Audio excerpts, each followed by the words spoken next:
Labas, Linas Matulis, supergentis.lt, gyvenimo dizaino laboratorija ir esminis klausimas, kaip pakeisti tą darbą, kuris tau galbūt atsibodo. Tai šio seminaro tema yra strateginis gyvenimo krypties perpozicinimas. Kaip rodo statistika, 7% žmonių Amerikoje nemėgsta savo darbo, bet eina ten kasdien. Praleidžia po 8 valandas per dieną 40 metų iš eilės ir gyvena nelaimingą gyvenimą. Tai aš pats esu susidūręs su šita problema kažkada labai anksti. 2005-2006 metais aš mečiau savo darbą 3 kartus, tą patį darbą. Ir tikrai negaliu pasakyti, kad aš tą padariau meistriškai. Tikrai pridariau daug klaidų, tikrai daryčiau dabar kitaip. Geroji dalis yra ta, kad aš kažką iš to išmokau. Ir mano dabartinis ciklas yra pasidalinti su tavim, kad tu nedarytum tų pačių klaidų. Jos iš tikrųjų labai paprastos, labai elementoriškos, kvailos ir nereikalingos. Sutaupyk savo gyvenimo, sutaupyk savo skausmo. Labai tikiuosi, kad tau šitą informaciją pravers. Tai 3 esminės klaidos, kurias daro darbą metantys žmonės. Aš pats mečiau darbą tiesiog taip. Supratau, kad nebegaliu daugiau taip gyventi, kažkas blogai, kažkas ne taip, viskas lyg ir gerai, bet kažko trūksta. Ir vieną dieną tiesiog grįžau iš atostogų ir supratau, kad nebegaliu eiti darbą.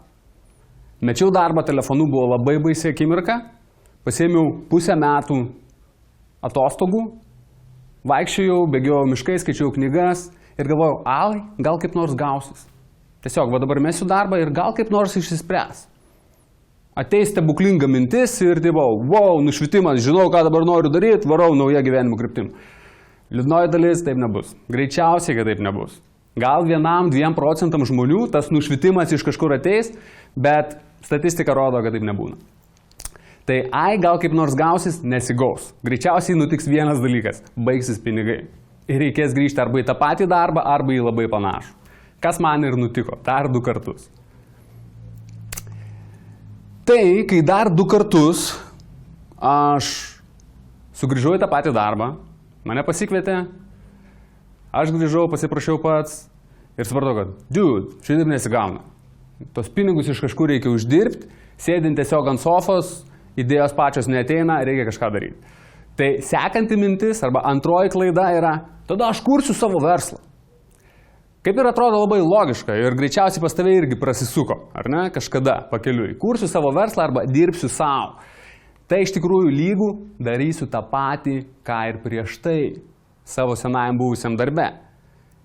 Tik žmonės labai dažnai praleidžia, kad prie to darbo, kurį tu darei senajam darbe, kai tu pradedi kurti verslą arba dirbti savo, prie to prisideda kalnas rūpesčių. Buhalterija, mokesčiai, klientai, nuoma, reklama, darbuotojai, you name it. Ir gali būti, kad tu dar labiau nemėgsi to verslo, kurį susikūrei, negu tu nemėgai savo darbą. Aš buvau labai panašioje situacijoje. Buvau situacijoje, kai visiškai nemokėjau valdyti procesų, kai viskas išsipūtė ir aš nežinojau, kaip visą tą suvaldyti. Vienu metu mano dėmesio reikalavo apie 35 skirtingi žmonės. Klientai, darbuotojai ir taip toliau. Labai baisi vieta tenai pakliūti. 3 klaida. Žmonės pradeda vaikytis to, kas dabar seksualu, to, kas dabar ant bangos. Būti startupų, būti freelanceriu, būti banglentininku, kuris profesionalus ir moko kitus žmonės galbūt. Visokių skirtingų variantų. Blogoji dalis čia yra ta, kad kai tu pamatai kažkokį gražų paveiksliuką per teliką, per Facebooką, istorijose, kurios klajoja internete. Tu pamatai jauną bičą, kuris su Lamborghiniu 3 gražuolėm ir sužinoja, kad jisai sukūrė startupą, per 18 mėnesių pardavė už $1 milijardą, dabar yra, afigienas. Tu susieji tą startupo kūrimą su tom būsenom, kurių tu nori. Pripažinimas, šlovė, ryšys su gražio moterim ir taip toliau. Bet iš tikrųjų tu nematai viso to, kas buvo užkulisių. Ar ne? Tu nematai, kiek daug juodo darbo ėjo. Tu nežinai, kokias unikalias savybės tas žmogus turėjo tam, kad galėtų pasiekti visą tai, ką jis pasiekė. Kokios aplinkybės susiklostė, kokį socialinį tinklą jis turėjo, kokius patirtis, įgūdžius, pomėgius ir taip toliau. arba kokią unikalią konfiguraciją, apie kurią mes kalbėsim vėliau. Tai man labai šitoj vietoj patinka, kad nesivaikyk madingų paveiksliukų.